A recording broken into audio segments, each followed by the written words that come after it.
এখন বাজে রাত 2টা আর এখন আমি রান্না করব। আজকে আমি আমার জীবনের প্রথম চিকেন রান্না করছি। আসলে বিয়ের পর নাকি হাজব্যান্ডকে রান্না করে খাওয়াতে হয়, তো আমি যেহেতু রান্না পারি না, সো আমার রান্না করাও হয়নি। আমি আজকে শুটিংয়ে ছিলাম, জাস্ট একটু আগে বাসায় আসলাম। তো সাজিলের অনেক ক্ষুধা লেগেছে, যেহেতু আমরা বাইরেও ডিনার করিনি। তো আমার মনে হলো যে আমি আজকে বাসায় রান্না করব আর রান্না করে আমার হাজব্যান্ডকে খাওয়াবো। আমি যেরকম পারি সেরকমই রান্না করব। যদি খারাপও হয়, খেতে যদি মানে কি বলবো মজা নাও লাগে, তাও আজকে খেতে হবে। সো এরকম কন্ডিশন নিয়ে আজকে আমি রান্না করতে এসেছি। আর দেখা যাক আমার রান্না কেমন হয়, আর রান্না খেয়ে আমার হাজব্যান্ড কি বলবে এটা আমি একদম ভিডিও লাস্টে আপনাদের সবাইকে শোনাবো। একদম অনেস্টলি রিভিউ নিব, যদি ভালো হয় ভালো, খারাপ হলে খারাপ। সো আজকে আমার রান্নার একটা কম্পিটিশন চলছে এখানে।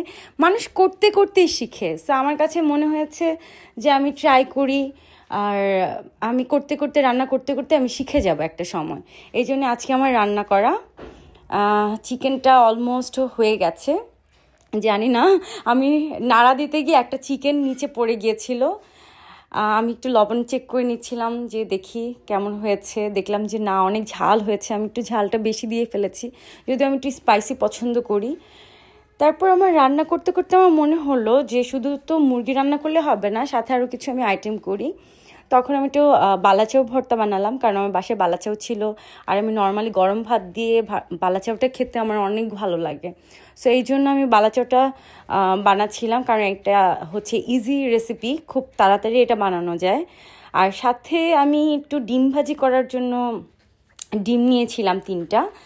আর আমার কাছে মনে হয়েছে যে বাটিটা 3টা ডিমের জন্য বাটিটা আসলে পারফেক্ট না। আমি অলরেডি 3টা ডিম যখন ভেঙে ফেলেছি, তখন আসলে কিছু করারও ছিল না।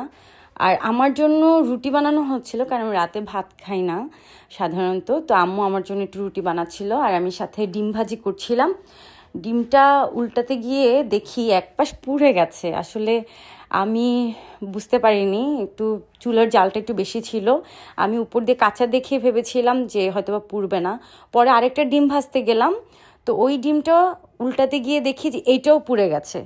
তো কি করব, আমি জীবনে প্রথম রান্না করছি, যেরকমটা হয়েছে এরকমটাই খেতে হবে, কিছু করার নেই। নেক্সট টাইম কেয়ারফুলি রান্না করব। তো এখন সাজিল চলে আসছে খাওয়ার জন্য, দেখি সাজিলের রিভিউ কি। আমি শুধু ওর এক্সপ্রেশনগুলো দেখছিলাম। চিকেন কেমন হয়েছে? জঘন্য। কি ডিম কেমন হয়েছে? ডিম না মাত্র পারছো তো, ডিম আগার রাখা উচিত ছিল। না মজা হয়েছে আসলে। মাত্র মুরগির পাড়া, সত্যি কথা বলো। মাত্র মুরগির পাড়া ডিমটা তুমি ভেজে নিলা। আজব, সত্যি করে বল না কেমন হয়েছে? না বাজলে এটা দিয়ে আবার একটা মুরগি জন্মাইবে। না চিকেন মজা হয়েছে, লবণ একটু কম হয়েছে, জাল একটু বেশি হয়েছে। লবণ কম হয়েছে আর লবণ বেশি হয়েছে? না না ঠিক আছে। চিকেনটা ট্রাই করো। কেমন কইছে, তার মানে কোনো ঝামেলা আছে নিশ্চয়।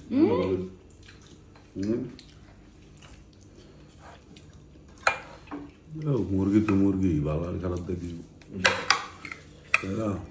মুরগির পাঁচার থেকে বাইরে ডিম যেহেতু খেয়ে গেছি, মাংস খেতে সমস্যা কি?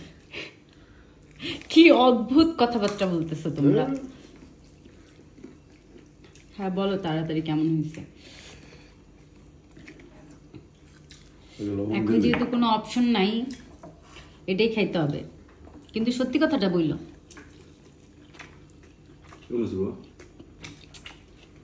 ভালোই চলে চলে চলে কোনো রকম। ওয়াও, তার মানে আমি রান্না বান্না করতে পারি। তেমন ভালো নেই, আমি রান্না তো ভালো দিলে।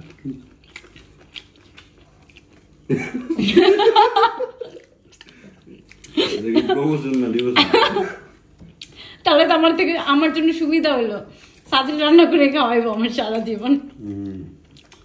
তুমি রান্না করলে তো মজা হয়, আমি রান্না করলে তো মজা হয় না। তো তুমি খাওয়াবা, তুমি রান্না করবা।